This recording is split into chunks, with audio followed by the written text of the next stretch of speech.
जी sir है। Sir हम आपसे ये जानना चाहेंगे कि अभी हाल ही में 50 बेड का आप लोगों ने कोविड हॉस्पिटल शुरू किया हुआ है, उसके पीछे का मकसद क्या है, उस बारे में हमारे दर्शकों को आप बताइए।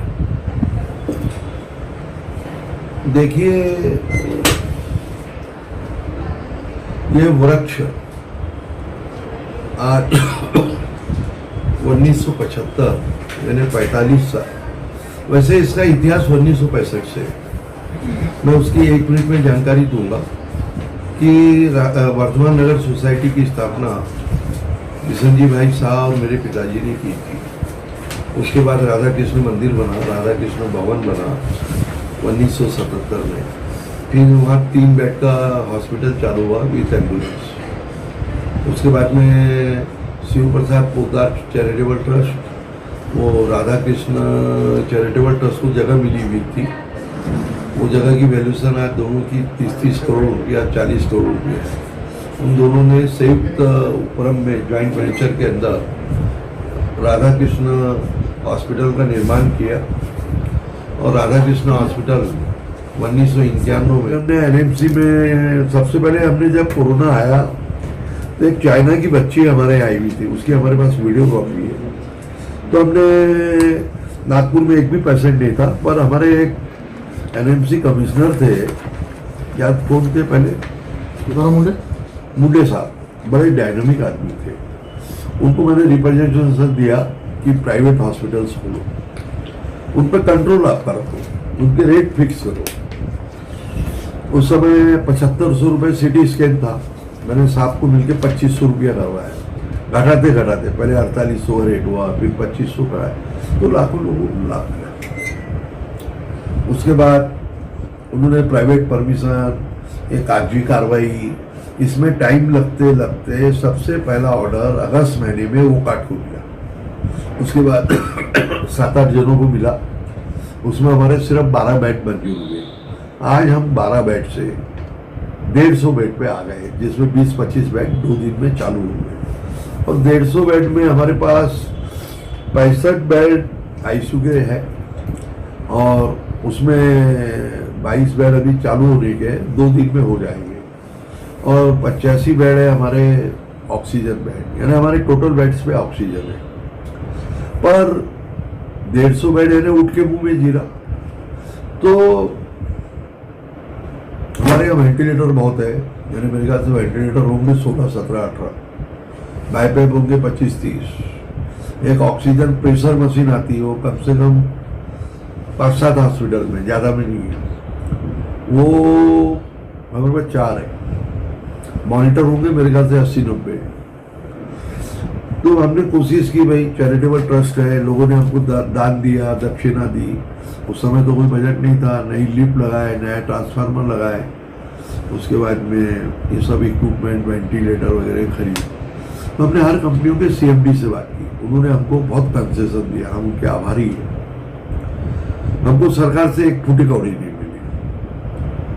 पर दुख है कि बड़े बड़े हल्ला होते हैं कि वेंटिलेटर बांट रहे और ये बांट रहे, वो बांट रहे, पर हमको नहीं देते। क्यों नहीं देते? हम कोई पार्टी के वो तो है नहीं, चम्मच जो भी है, लिमिट। इस प्रकार राधा कृष्ण हॉस्पिटल ने अपने अनुभव में एक सर्वे किया। 80 बेड तक हम लास्ट इसमें पहुंच गए थे, पर ये किसी को स्वप्न में नहीं था कि सेकंड लहर आएगी। खैर सेकंड लहर दिखी, तो हमने और खर्चा करके उसको 150 बेड तक लाया। अब हॉस्पिटल 150 के ऊपर जा नहीं सकता, क्योंकि बिल्डिंग रातों रात खड़ी होती नहीं। अभी राधा कृष्ण हॉस्पिटल में 5 ओटी है। मेरे ख्याल से नागपुर में एक भी हॉस्पिटल में 4 आईसीयू नहीं है, वार्ड। एक आईसीयू में 16 है, एक में 14 है, एक में 11 है, और जो नया आ रहा है उसमें 22 है। तो जगह थी, जगह के बाद में दानदाता का पैसा था, हॉस्पिटल को भी कुछ अर्निंग्स हुई थी। राधा कृष्ण हॉस्पिटल ने अभी तक 1.5 करोड़ रुपये 80 लाख रुपए का डोनेशन दे चुका है अपने जरूरतमंद भाइयों को। उसमें ना कोई जात पात है, ना कोई दलवाल है। आप मानेंगे नहीं, 150 रेमडेसिविर हमने फ्री बांटे हमारे गरीब भाइयों। आज 3 रेमडेसिविर मार्केट में 1 लाख रुपए में बिक रहा है।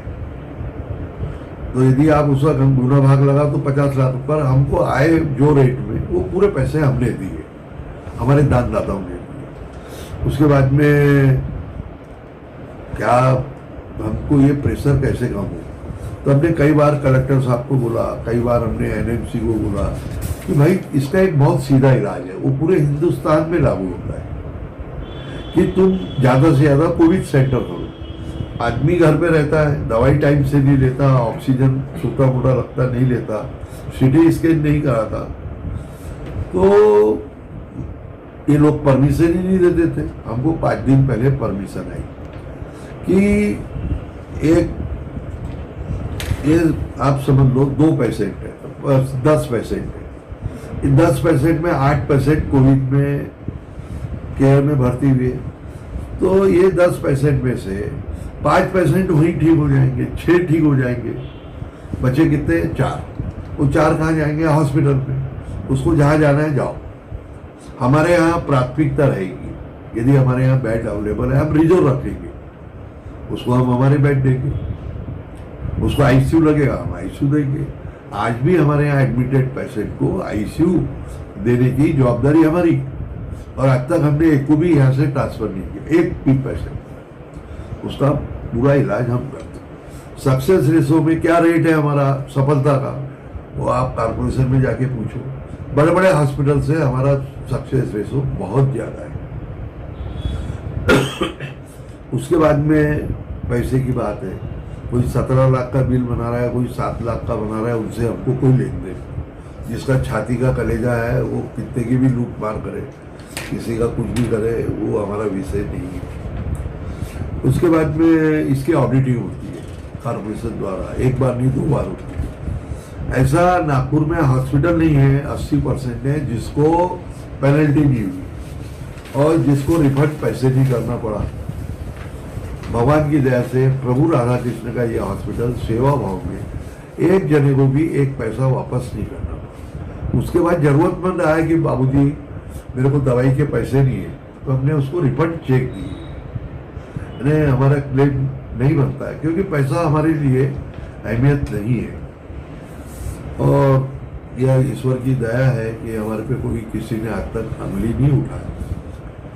हमारे यहाँ वीआईपी लेवल पे डॉक्टर्स हैं जो मरीजों की सेवा करते हैं, एकदम वीआईपी लेवल पे, जो नामी डॉक्टर्स। अब डॉक्टर गांव में मिलते नहीं, पेशेंट के लिए डबल डॉक्टर लगते, 3 गुना नर्स लगी, 4 गुना आरएमओ लगे। ये सीधा सीधा हिंदुस्तान का मार्केट है। तुम 4-10 दिन पहले टिकट कराओ 2200 की, बाद में कराओ 3000, 5000, 8000, और वक्त पे जाओ तो सीजन में 16000 की हो जाए। हमने डॉक्टरों का रेट मार्केट में कर दिया, डबल, ट्रिपल, 54। नर्सों का रेट 1.5 करना था क्योंकि हमको सेवा देना तो इस कारण हमारे को स्टाफ मिलता गया। अब अपने पॉइंट पे आते हैं अपन, ये जो हमने 50 बेड 150 के बाद हॉस्पिटल में जगह नहीं, तो कोविड केयर सेंटर खोला है। इसमें आदमी देखता है यार मैं कहाँ से 4000 लाऊंगा, फिर नर्सिंग के पैसे कहाँ से दूंगा, तो हमने उसका 2000 रुपये में रहने का इंतजाम, एयर कंडीशन में, खाने का 7 टाइम का इंतजाम, यानी चाय, नाश्ता, खाना, रात का खाना, दूध, फूड। उसके बाद में nurses free, RMO free, consultant free. 2000 में अच्छा रिस्पांस